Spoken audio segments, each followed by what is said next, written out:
እዛ ሺቲ ነው የሚለብሱት። ለምን ነው የምትጠይቀኝ የሚሉ ችኮች ናቸው። ገባ ለምን ለመላው ለእስልምና እምነት ተከታዮች እንኳን ለ1446ኛው የኢድ አል አድሃ አረፋ በዓል በሰላም አደረሳችሁ።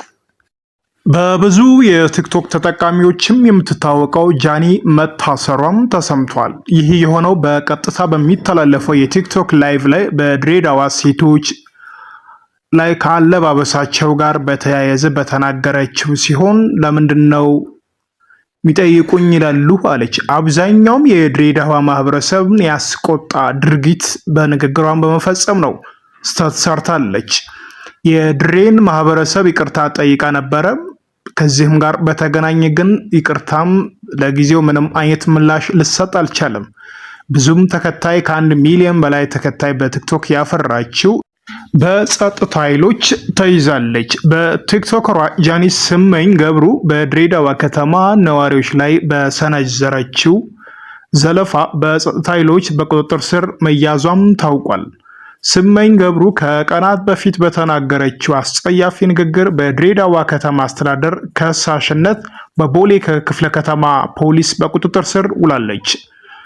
ስመኝ ገብሩ የይቅርታ ቪዲዮም ሰርታ ቢሆን ይቅርታዋ ግን ተቀባይነት ሊያገኝ አልቻለም። የሚቀጥሉት ያሉትን ዝርዝር መረጃዎችን እንደሚከተለው እናቀርባለን። በነገራችን ላይ እሷ ከተናገረችው ዋናው ሀሳብ ሺት የለበሱ ሴቶች ለምን ትጠይቁኛላችሁ ጀስት የተፈቀደ ነው አይነት ክስተት ያለ ሀሳብ ነው ያወራችውና እንደ ማህበረሰብ ኢትዮጵያ ውስጥ በጣም ችግር የፈጠረ ነገር አለ። ቲክቶክ ላይም ሆነ እያንዳንዱ ሶሻል ሚዲያ ላይ አዋቂ ሳይሆኑ ግን ታዋቂ የሆኑ ሰዎች በሃይማኖት ውስጥ በፖለቲካ ውስጥ በእያንዳንዱ ኢንተርቴይንመንት እንትኖች ውስጥ ገፍቶ ህዝቡን ከሚያንጽ ነገር ይልቅ ህዝቡን የሚያበላሽ ለሚመጣው ለአዲስ ትውልድ ከሚያንጽ ነገር ይልቅ ግን አንድነትን የሚረብሽ መከባበርን የሚረብሽ በሰዎች አእምሮ ውስጥ የሚፈጠረውን ከበጎ ነገር ይልቅ ያልሆነ ነገሮችን የሚያወሩ ሰዎች ናቸው ሞር እየተበረታቱ በህዝቡም እየተረገፈ ግፍት እየተሰጠ ወደፊት እየወጡ ያሉ ሰዎች ማለት ነውና ሰው እንደ ማህበረሰብ ማሰብ መገንዘብ ያለብን እንደ አይነት ነገሮችን ነው። አንዳንድ ሰዎች አዋቂ ሳይሆኑ ግን ሞር ታዋቂ የሆኑ ሰዎች ህዝብን ካልመራን ሃይማኖትን ካልመራን ካላስተዳደርን የሚሉ ሰዎች አሉ።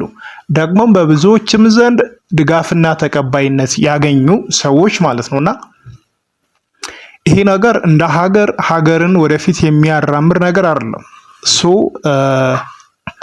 በሃይማኖት ታዋቂ አይደለም አዋቂ ነው ሃይማኖትን ራን ማድረግ የሚችለው መምህሩ ነው መምራት የሚችለው።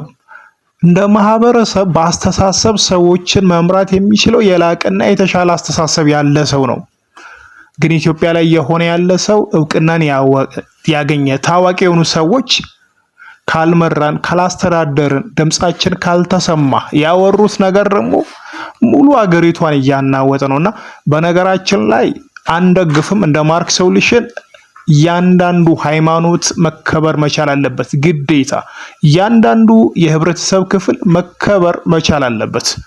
ስለሰማችሁ እናመሰግናለን። አዲስ የሆናችሁ ዩቲዩብን ሰብስክራይብ በማድረግ ቤተሰብ ይሁኑ። በዚህ በማርክ ሶሉሽን አዲስ ዜናዎችንና ለአእምሮ የሚጠቅሙ ሞቲቬሽናል የሆኑ ኮንቴንቶችን እንሰራለን።